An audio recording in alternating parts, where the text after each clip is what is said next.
Hey guys, it's Abdullah, and today I've got a very special comparison for you guys to check out.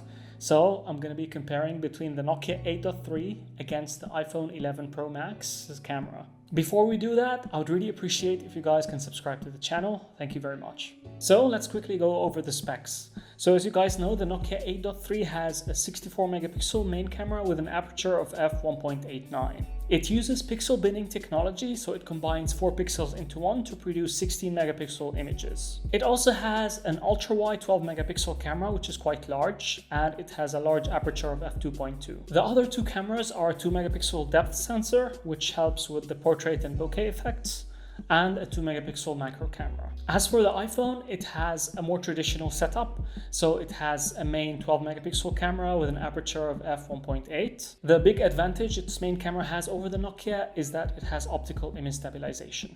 As for the ultra-wide camera, it has a 12 megapixel camera with an aperture of f2.4, and it's a smaller sensor compared to the one found on the Nokia. The third camera is a telephoto camera with 2x zoom, and it also helps with the portrait images. So, which one of these phones captures better images and which one of these phones captures better video?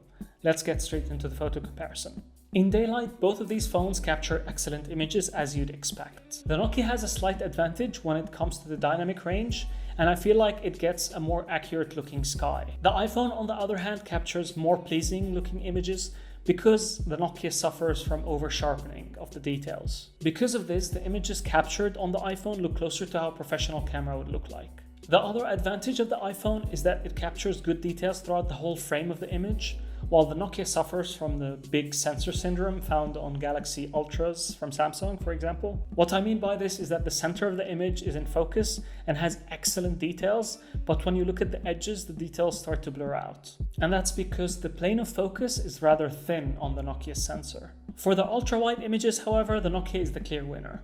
It captures more details throughout the frame, and that's thanks to a larger sensor and larger aperture. I also like that both of these phones try to capture colors from their ultra-wide camera that really mimics the main cameras. So yeah, the Nokia takes the win for the ultra-wide camera.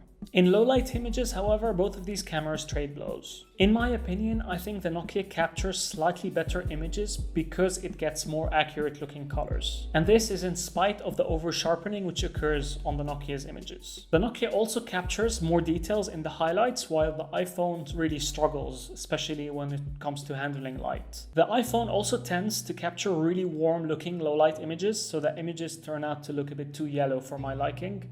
The Nokia is a lot more accurate. Having said that, the Nokia isn't perfect as it tends to add this slight purple/pink tint to the low light images. But it's still more accurate than the iPhones. I do prefer how the sky looks though in the iPhone's images, especially at night, compared to the Nokia, which really struggles trying to capture details when it shouldn't. In extreme low light situations, however, the iPhone has the upper hand. The Nokia simply doesn't capture more light than what your own eyes can see, while the iPhone does pull up this magic trick. I don't find this a very realistic situation where you'd want to capture images in the first place. The iPhone also has a very clear advantage when it comes to the video details captured, and it handles white balance a lot more consistently than the Nokia, and it also handles noise a bit better, especially in low light situations. The iPhone, in my opinion, is still the king of capturing video on a smartphone, but what I really like about the Nokia is that it has a lot of advanced pro settings, so you can get the exact sort of tone that you want from your videos. This, on top of having the H-log format, means that the Nokia is a lot more tunable, so that's quite nice, and it gives it a nice advantage when it comes to versatility. Both of these phones do a really good job when it comes to creating smooth footage, even though the Nokia does not have optical image stabilization. So in conclusion, I found that Apple's approach is absolutely great for casual users. Generally speaking, the phone knows exactly what it wants to do, and it doesn't give you control to try and adjust things your own way. So Apple knows best, and you just have to sort of have faith in them. This is clearly shown when you're trying to force night mode in slightly dark images and the iPhone doesn't want to use night mode. You'll end up with an image that almost looks no different at all. What I like about the Nokia is that this specific Nokia, the 8.3, is probably the best one for casual photographers, but it also still offers you all the manual controls and the settings that you want in order to tune the image the way you like. Which one's better overall though, I'll leave up to you.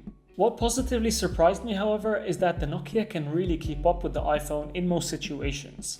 I just feel like with a bit more fine tuning, especially trying to tone down the over sharpening, for example, the Nokia can keep up and it will be a much better competitor. Anyways, that's it from me. I hope you guys enjoyed this comparison. If you did, please don't forget to share, like, and subscribe, and I'll see you in the next one.